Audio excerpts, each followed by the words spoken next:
ગાંધીનગર મહાનગરપાલિકાની આગામી સમયમાં ચૂંટણી યોજાવાની છે। 27% ઓબીસી અનામતના અમલ સાથે યોજાનારી ચૂંટણી માટે રાજ્ય ચૂંટણી આયોગ દ્વારા નવું રોટેશન જાહેર કરવામાં આવ્યું છે।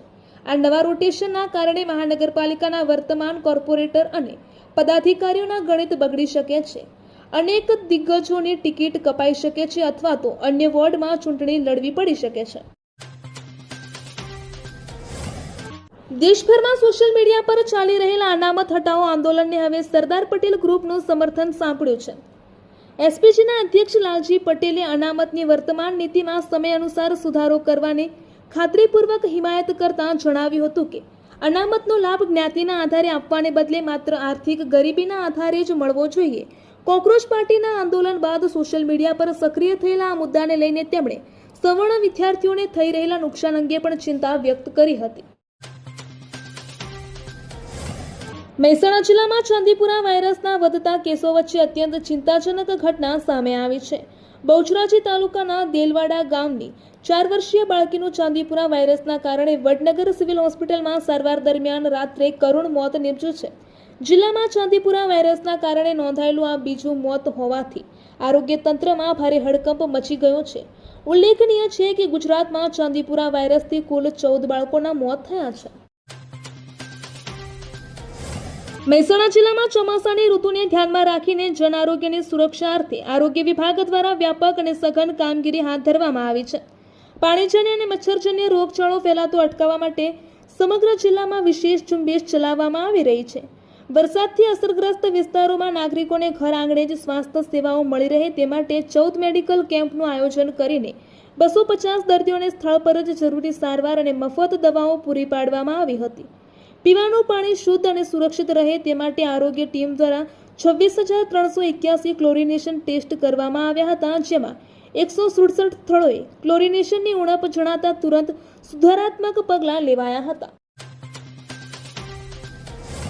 કાંકરેજ તાલુકા ભારતીય કિસાન સંઘે મામલતદાર ગૌતમભાઈ દરજીને આવેદનપત્ર આપી પાવરગ્રીડ ઝટકો દ્વારા સંપૂર્ણ વળતર, ભારતમાલા એક્સપ્રેસ હાઈવે માટે યોગ્ય જમીન વળતર, રીસર્વેની ખામીઓ દૂર કરવી, નવા જૂના તમામ કેસોમાં ડ્રીપ સિંચાઈ પર 90% સબસિડી, ટ્રોલીને પાસિંગમાંથી મુક્તિ, બટાકા ઉત્પાદકોને સબસિડી, બોકોલી ઉમરી હાઈવે પર ચેક ડેમ, રૂપિયા 3 લાખ સુધીની લોનનું તાત્કાલિક રિન્યુઅલ, રામપુરા ખીમાણા યોજના હેઠળ બાકી રહેલા તળાવો ભરવા, સુજલામ સુફલામ કેનાલમાં કાયમી પાણી, ખાતરના ભાવ વધારો પરત ખેંચી અછત દૂર કરવી તેમજ 2022ના વાયદા પૂર્ણ કરવાની માંગ કરી હતી।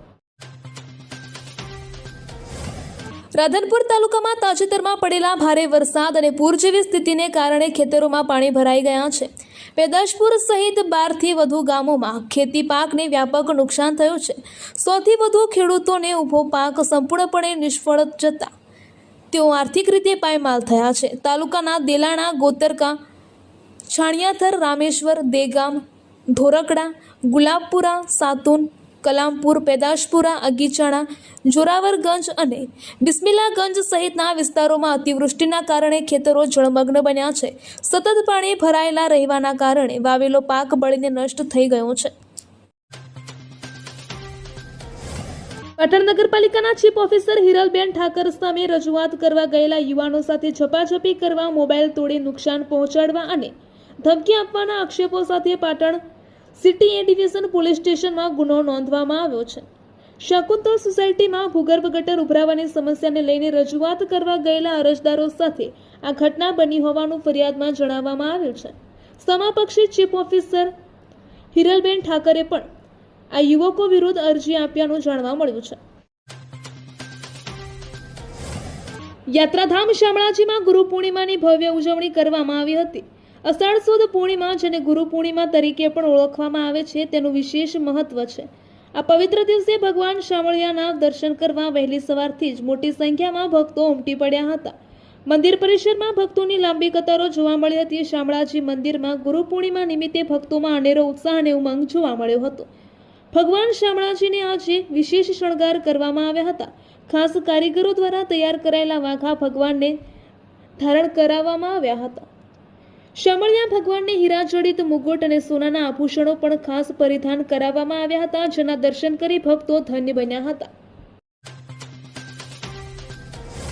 મહેસાણા જિલ્લાના કડી તાલુકામાં પાછલા 5 દિવસ દરમિયાન પડેલા 15 ઇંચથી વધુ ભારે વરસાદને કારણે ગ્રામ્ય વિસ્તારો જળબંબાકાર બન્યા છે. તેવા સમયે કડીના સરહદી અગોલ ગામે એક દુઃખદ પ્રસંગે મુસ્લિમ સમાજે આગળ આવીને હિન્દુ પરિવારની સ્મશાન યાત્રામાં મદદ કરી કોમી એકતા અને માનવતાનું ઉત્તમ ઉદાહરણ પૂરું પાડ્યું છે. અમદાવાદમાં વધુ એક હિટ એન્ડ રનના ભયાનક સીસીટીવી સામે આવ્યા છે.